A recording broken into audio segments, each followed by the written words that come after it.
சங்கீர்த்தனம் கோவிந்தா கோவிந்தா.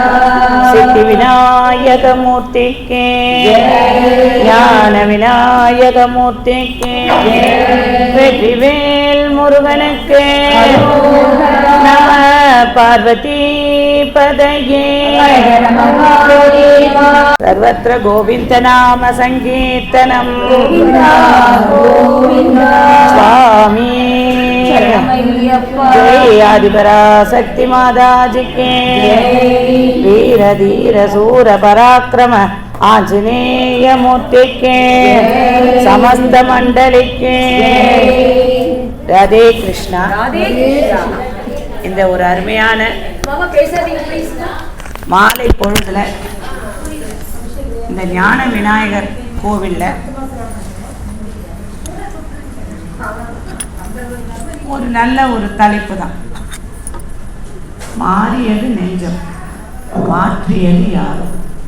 இது நம்ம கண்ணதாசனோட பாடல் வரிகள். இது மாதிரி நம்மளுக்கு பெரிய பெரிய ஆச்சாரியன்கள் எல்லாம் கிடைச்சிருக்கா. அவெல்லாம் எல்லாருமே பிறக்கும் போதே அந்த திவ்ய ஒரு ஞானத்தோடவும் அதே மாதிரி பெருமாள் பக்தியோடையும் வைராக்கியத்தோடும் இருந்தார்களான்னா அப்படின்னு நினைச்சோமான்னா கிடையாது, பெரும்பாலானவர் கிடையாது. அப்ப எப்படி அப்படின்னா பகவான் ஆட்கொண்டு பகவான இறைவன் நினைச்சாலே ஒண்டி நாம் அவன் திருவருள் இருந்தாலே ஒண்டி நம்ம அப்படி போய் அவனை அடைய முடியாது அப்படிங்கிறத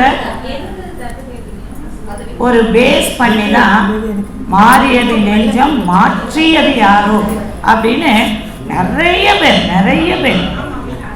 ஆனால் இதில் நான் குறிப்பிட்ட மாதிரி எனக்கு கொடுத்த கால அவகாசத்துப்படி ஒரு 4 பேரை நான் செலக்ட் பண்ணிட்டேன்.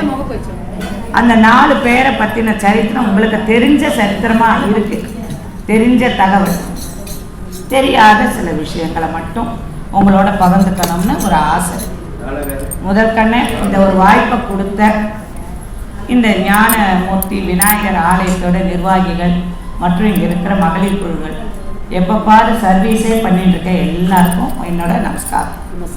இதை இன்ட்ரடியூஸ் பண்ணி மாமி உங்களுக்கும் ஒரு திறமை இருக்குது, வாங்க பேசுங்கோ, உங்களால் முடியும்னு எனக்குள்ள திறமையை ஸ்லோகத்துலேயும் சரி இந்த ஸ்பீச்லேயும் சரி எனக்கு இருக்கிற திறமையை எனக்காக ஒரு ஊக்குவிக்கிற என்னோட ஃபஸ்ட்டு ஸ்டூடெண்ட் இந்திராவுக்கும் இந்த கட்டத்தில் என்னோட ஆசைக்காரருக்கும் நான் சொல்லிக்கிறேன். ராமா கோவிந்த ராமா ராமா கல்யாண ராமா ராமா கோவிந்த ராமா ராமா கல்யாண ராமா ராமா பட்டாபி ராமா ராகவா ராம பட்டாபி ராமா ராகவா கோவிந்தம் பஜரே மானச கோபாலம் பஜரே கோவிந்தம் பஜரே மானச கோபாலம் பஜரே கோவிந்தா கோபாலா கோவிந்தா கோபாலா கோவிந்தா கோபாலா கோவிந்தா கோபாலா கோவிந்தா கோபாலா கோவிந்தா கோபாலா கோவிந்தா கோபாலா கோபாலா सर्वत्र गोविंद नाम संकीर्तनम கோவிந்தா கோவிந்தா. பார்த்தோம். இப்போ யாராவது ஃபேனை போட மாட்டீங்களா? அது மாதிரி அந்த காலத்தில் ஃபேன் இல்லை இல்லையா? அதனால ராஜா என்ன பண்ணானா பின்னால இருந்து ஒரு சாமரை வச்சு விசிறிகிட்டே இருந்தான். திடீர்னு ஒரு குளிர்ந்த காற்று பட்டு தான் டக்குன்னு திரும்பி பார்த்தா என்ன ராஜா போய் இப்படி பண்ணணும். அப்போ சொன்னாரா, நீ பகவானுக்கு ஒரு இது சொல்கிறேன், உனக்கு நான் ஒரு பணிவிட சொல்கிறேன். அது மாதிரி என்ன படித்தாலும் அப்பேற்பட்டவாளுக்கே ஒரு பதட்டம் பயம் இருக்குது. ஏன்னா இத்தனை பெருமாள் உட்காந்து கேட்டுருக்கேன். நம்ம கேட்டுருப்போம், நம்ம மனசு எங்கேயோ போயின்னு இருக்கும். 7:30 மாமி முடிச்சுருவாரா, இன்னைக்கு வேறு லேட்டாக இருக்கு, தோசை வாக்கணுமே, அம்மா காத்து, எத்தனையோ நினைவு. ஆனால் பகவான் அப்படி இல்லை. உஷா இன்னைக்கு வருவா, ஏதோ நம்மளை பற்றி 2 தத்து புத்துன்னு சொல்லுவா, அதை கேட்க ஒரு 4 பேர் வருவா அப்படின்னு அவன் அந்த 2 காதுகளையும் வச்சுட்டு காத்துக்கிட்டு இருப்பான். அதனால் அப்பேற்பட்ட அந்த பகவானோட திருவடியை தொழுதல் இதில் நிறைகள் இருந்தால் அது அத்தனையும் என்னுடைய குருமாமிக்கு சேரும். குறைகள் இருந்ததுன்னா அது என்னுடைய மந்தகீன புத்தியாலே வந்த குறைன்னு நினச்சிக்கிண்டு ஏழை ஏதோ 2 வார்த்தை வளர்றேன், அதை செவி மடித்து கேட்கணும்னு அவங்க எல்லாரையும் பிரார்த்தனை பண்ணி முதல்ல இப்போ மாறியது நெஞ்சம் மாற்றியது யாரு? முதல்ல நம்ம நினைக்க வேண்டியதே பூர்ண அவதாரம்னாலே நம்ம ராம அவதாரத்தையும் கிருஷ்ண அவதாரத்தையும் தான் சொல்றோம். ஸோ முதல்ல ராமரையே ஆரம்பிப்போம். இந்த ஜனவரி 22 அயோத்தியிலே அவனுக்கு பெரிய அளவில் சம்ரோட்சணை பண்ணப்போ ஸோ அவனோட கதையை தான் முதல்ல ஆரம்பிக்குது. ராமாயணம் அப்படின்னாலே நம்மளுக்கு வால்மீகி தான் ஃபர்ஸ்ட். வால்மீகி ஏன் ஃபர்ஸ்ட்னா அவர் ராம காலத்தை ராமாயண காலத்திலேயே நடந்துருக்கிற காலத்திலேயே எழுதினவர். அது ஒரு பொய் இல்லை, கலப்பில்லை, புனைப்பில்லை, எந்த கற்பனை கிடையாது. நடந்ததை எழுதிட்டேன். அது அந்த லக்ஷ்மண் ரேகா அதெல்லாம் கிடையாது. அதெல்லாம் காலப்போக்கில் எல்லாருமே புனைஞ்சது. அது காலப்போக்கத்தை எல்லாருமே புனைஞ்சது. ஸோ ராமாயணத்தில் அதை அதுக்கப்புறம் தான் துளசிதாசர், கம்பர் எல்லாம் அப்புறம் வந்தவா தான் ராமாயணத்தை புத்தகம். அப்பேற்பட்ட அந்த வால்மீகி அப்படின்னா என்ன அர்த்தம்னா கரையான் புற்றுன்னு அர்த்தம். அந்த வால்மீகியாவா இருந்தா எடுத்தோன்னே அப்படியே கபகபன்னு ராமாயணத்தை எழுதிட்டானா? இல்லை. அந்த வால்மீகி அவருடைய இயற்பெயர் பாருங்க, 58 வயசு ஆயிடுச்சுன்னா என்ன இருக்கு? கண்ணுக்கு கண்ணாடி தேடுறது, தொண்டைக்கு தீர்த்தம் ரெடியாக தேவைப்படும். இளமையாக இருக்கும்போதே பகவானை நன்னா சேவிச்சு கீவிச்சு போய் கால் வலி வருது, 1.5 மணி நேரத்துக்கு மேலே இங்கே யாரும் உட்கார மாட்டீங்க, நெளிய ஆரம்பிச்சிடுவேன். அதனால் இத்தனையும் நன்னா உடம்பு தேகம் இருக்கும்போதே நம்ம என்ன பண்ணிக்கணும்? சரிப்படுத்திக்கிட்டு அவன் புகழ பாடணும், கேட்கணும். அவன் புகழ பாடாத வாய் பேசினாலும் ஊமை, கேட்காத காது கேட்காது, பார்க்காத கண்ணு இருந்தாலும் குருடு. அதே மாதிரி அந்த ராமாயணத்தை எழுதின வால்மீகி இயற்பெயர் ரத்னாகரன். அவன் ஒரு வேடுவன். அதை எல்லாத்தையும் அடித்து கொன்று அதை கொண்டு போய் ஆற்றுல கொடுத்து சமைச்சு குழந்தைகளுக்கு, அப்பா அம்மாவுக்கு, மனைவிக்கு எல்லாம் தருவான். வெறும் இதை மட்டுமா, மிருகங்களை மட்டுமா வேட்டையாடுறான் இல்லை. அப்பப்போ கொஞ்சம் கொஞ்சம் அந்த பணம் போறாது இல்லையா, திருடுறது, அந்த மாதிரி வழிப்பறி பண்ணுறது, அந்த வேலைகளையும் அவன் ஈடுபடுத்தி இருக்கான். இப்படி நிறைய பண்ணுறான். அவன் குழந்தைகள்லாம் கூட பெருசாக பெருமாள் பார்த்தார். அவனுக்கு ஒரு மனசில் தோணும், இவனை இப்போ இதை பிடிச்சி இருக்கணும். இந்த அம்பத்தூரில் எத்தனை லட்சம் பேர் இருக்கா, ஒரு 25 பேரை பிடிச்சி இழுக்கிறார் அப்படின்னா அவன் திருவருளம். அது மாதிரி என்ன பண்ணார்? அத்தனை கோடான கோடி ஜனங்கள்ல அவனை ஒரு நாள் நாரதர் அப்படி வர சொரூபமாக வர, அவரை பார்க்கும்போதே தேஜஸ். நீங்கள் யாரை வேணா பாருங்க, இவா ஸ்லோகம் சொல்கிறவா, இவா நித்தியப்படி பெருமாளுக்கு பண்ணுறவா, இதெல்லாம் நமக்கு தெரியாது, நம்மளை பார்க்குறவாளுக்கு தெரியும். ஏன்னா அந்த ஒரு தேஜோமயமாக இருக்கு. இந்த தேஜோமயமாக இருக்கிற நாரதரை பார்த்தவொடனே அந்த ரத்னாகரன் ஒழுங்கு மரியாதை இருக்கிறதெல்லாம் கூப்பிட்டு அவர் சொல்ல, டே மகதிங்கிற இந்த வீணையை தவிர என்கிட்ட வேறு ஒன்றும் இல்லை, கேட்க மாட்டேங்கிறான்.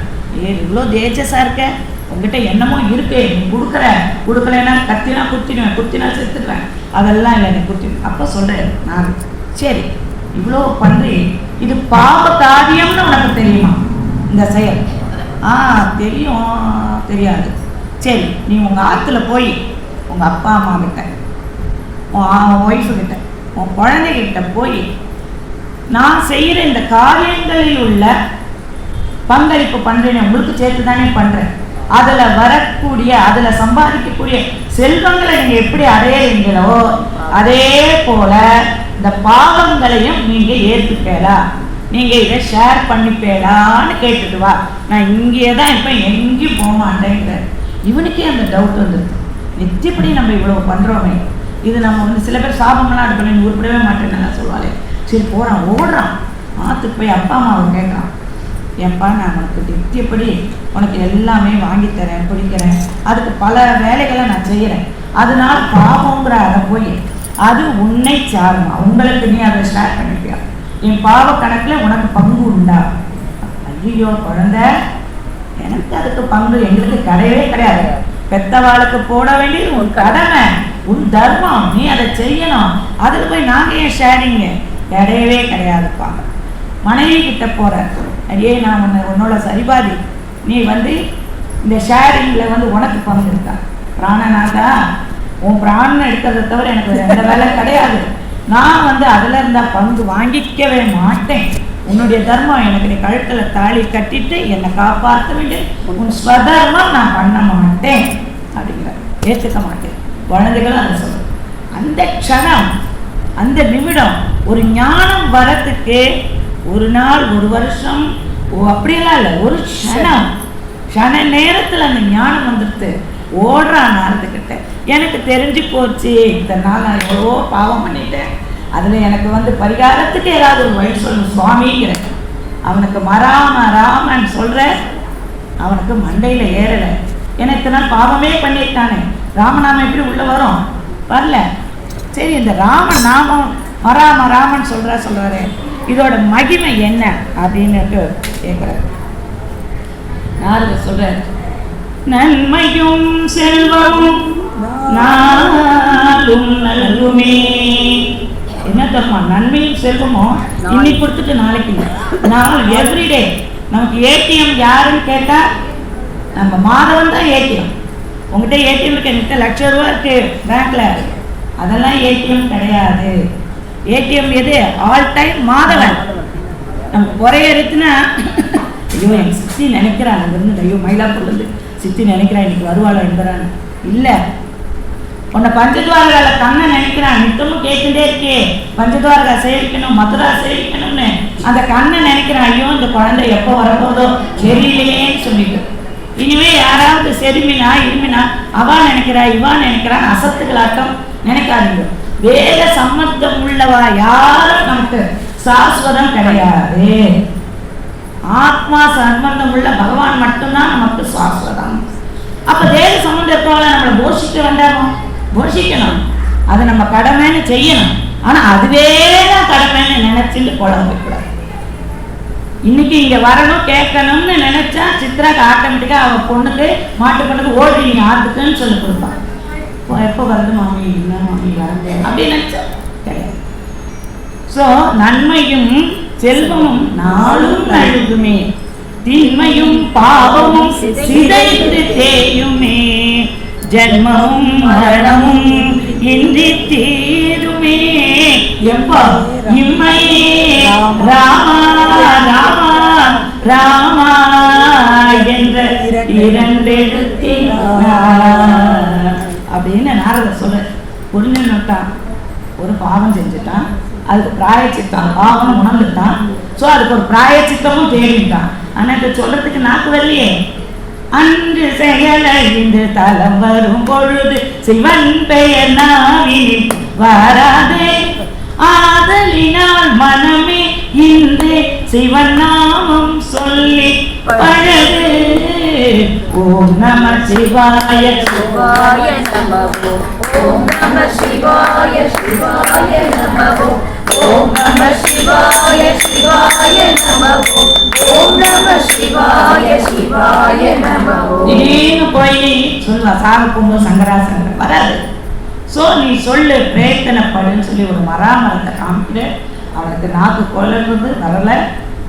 டக்குன்னு பார்த்தான், மரா மரா மரா மரா மரா மரா மரா மரா மரா மரா மரா மரா மரா மரா ராம ராம ராம ராம ராம ராம் மராம ராம ராம மராம ராம ராம ராம ராம ராம் ராம ராம் அப்படியே போயிட்டே வரும். கடைசியில் அது ராம ராம ராம ராம ராமன் ஆயிட்டு அவனை சுற்றியும் கரையான்கள் குத்து கட்டிட்டு மேலே அவனுடைய பாவம் என்ன ஆகிட்டான்.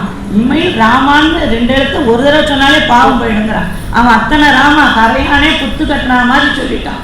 அவன் பாவம் போகுமா போகாதா? கரைஞ்சு போயிடுத்து. சாட்சாத் பெருமாள் வந்த டப்பா சுவாமி ஏந்த டப்பா ஒரு நிமிஷம். அவனுடைய பாவம் எல்லாம் தீர்ந்து போறது. அவன் புற்றுக்குள்ள இருந்து எழுந்திருக்கும் பொழுது ரத்னாகரன்றவன் உள்ள போனா வரும்போது வால்மீகின்னு வெளியில வந்தான்.